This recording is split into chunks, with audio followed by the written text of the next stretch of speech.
How does having a maladaptive stress response impact the body's ability to detox? Can you draw the line there? What happens?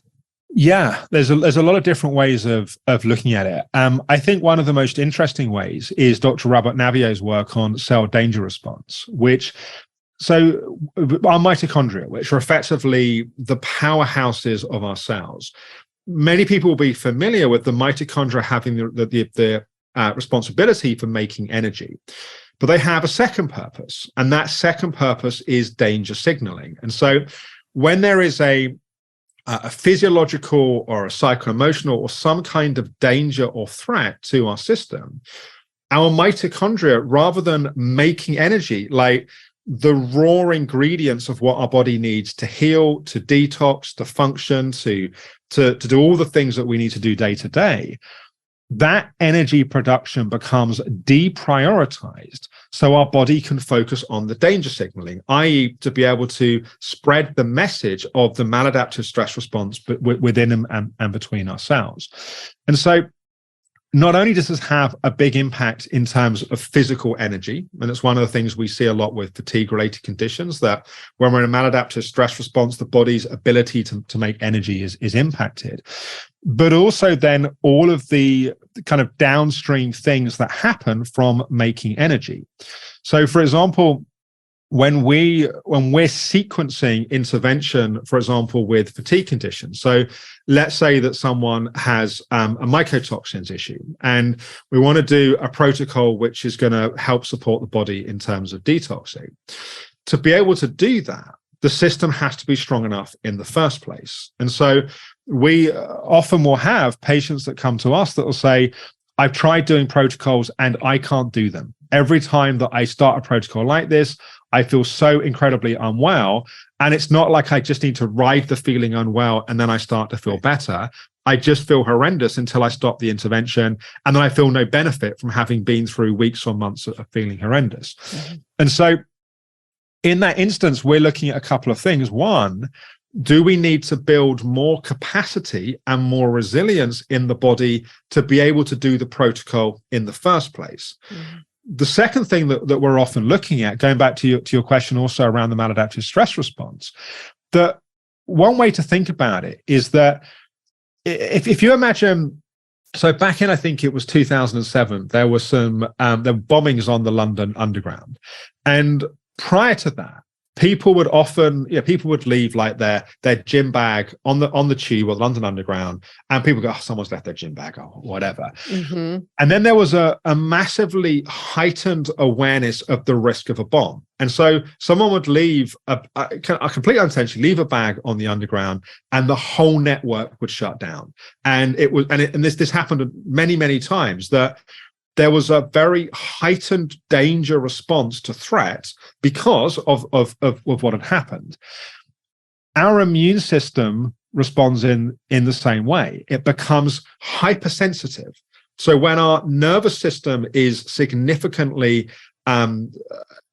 jacked up, or put it in the term we're using, in the maladaptive stress response, we start to react to things as being a threat or things as being a danger when they're not. And that can be things like chemicals, foods, and environmental things and so on.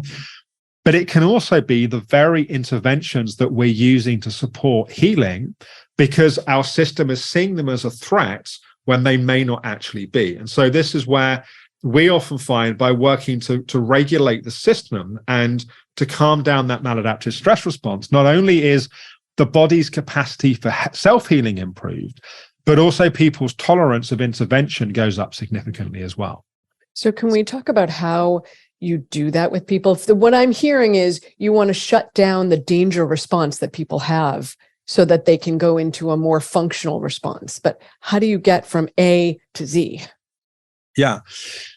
So the first thing is you got to recognize what's happening. And I think one of the things that's tricky is that we tend to normalize to whatever becomes our normal, right? Mm-hmm. And so many, many times over the years, I remember sitting with patients and their nervous system was so wired that I was having to work hard to regulate my own system in their presence because they were so activated. They'd be sort of swinging in the chair. They'd be sort of so activated. And I would talk about what we've just been talking about, and they would say, "It makes sense theoretically, but that's not true for me," because they were so normalized to being in the state they were in, they weren't even recognizing that it was happening. And so, in some ways, just having the awareness, like if you can see it, you don't have to be it. Like the very awareness that, hang on, I can see that my system is wired and active and overactivated. That in of itself gives a moment of choice of, well, maybe I then need to do something different. So bringing distinction to even the state someone is in. Yeah. So to be able to recognize that the system is dysregulated, that in of itself is the first step to being able to do something to change it. Because otherwise, what are we changing? So that the framework that I use is the acronym RESET. So the first is to recognize, like, okay, so, and we do exercises around that, for example, getting people to identify the difference between being in a stress state and a healing state. How do they feel different at different points in the day? Where is their system? What are the triggers? What's their baseline? In a sense, what's the homeostatic balance of their nervous system? Like, what's the homeostasis that it settled at? And by definition of it being a maladaptive stress response, that homeostasis has moved to a unhealthy place. So then the second part, the E of reset, is to examine how and why is this happening. So what are the triggers? And that may be historical emotional trauma. It may be what's happening right now. Often it can be, sometimes people come in with a predisposition towards anxiety. For other people, the biggest source of their anxiety is their symptoms and their body and what's happening and the kind of medically unexplained nature of it. It can also be that we've learned patterns around defining ourselves by, but like I talked about in my story, what we do, what we achieve, that we're only valuable if we're helping and giving to others, or that our safety in the world comes from controlling ourselves and controlling the environment, or if we don't do things perfectly right, then we'll be rejected. So there's all kinds of patterns that can be there. So we need to recognize we're in a dysregulated state. We need to be able to examine, like, what are the ingredients of that? What's happening, which is driving that? We then need to stop, which is the S of reset. We need to break the cycle of the patterns that we're in. And for me, there are two primary ingredients to doing this. The first is meditation, mindfulness, yoga, qigong, tai chi, practices that will help us actively learn to self-regulate our nervous system. And for some people, those practices are very helpful very quickly. For other people, they can be really tricky, and there can be sometimes trauma elements that need to be addressed to them, make those practices easier. And other times, we've just really got to put the work into. But if there's a lot of momentum towards being dysregulated, it can take a fair bit of work to start to train the system into a different place. But the second piece, which is particularly important, is meditation practices will help calm things down. But as soon as we stop practicing, they start to reactivate again. So we need to have tools and strategies to be able to catch those patterns, to be able to stop them, and to actively retrain the habits and the behaviors in our nervous system. And so there are various ways of doing that, and we certainly have ways that we find very helpful. Then the fourth step, or the second E of reset, is we have to deal with the emotions. And one of the primary reasons why we can become maladaptive in our stress response in the first place is just like there can be a physical overload, we talked about loads on the bow, there can be an emotional overload. And that can be single events, it can be multiple events, it can be big events, it can be small events.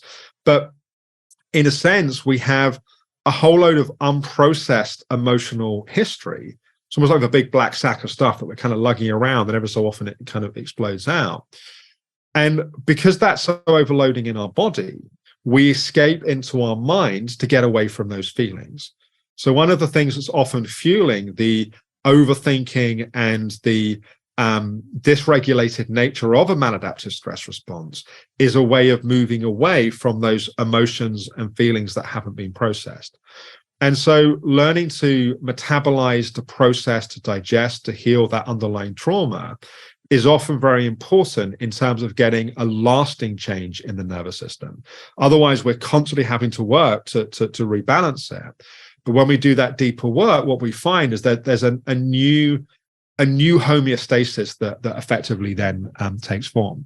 And then the final step is we have to transform our relationship with ourselves and our relationship with the world. And often part of the glue that holds together all of these old patterns is a kind of inner critic, constant judging, beating up of ourselves.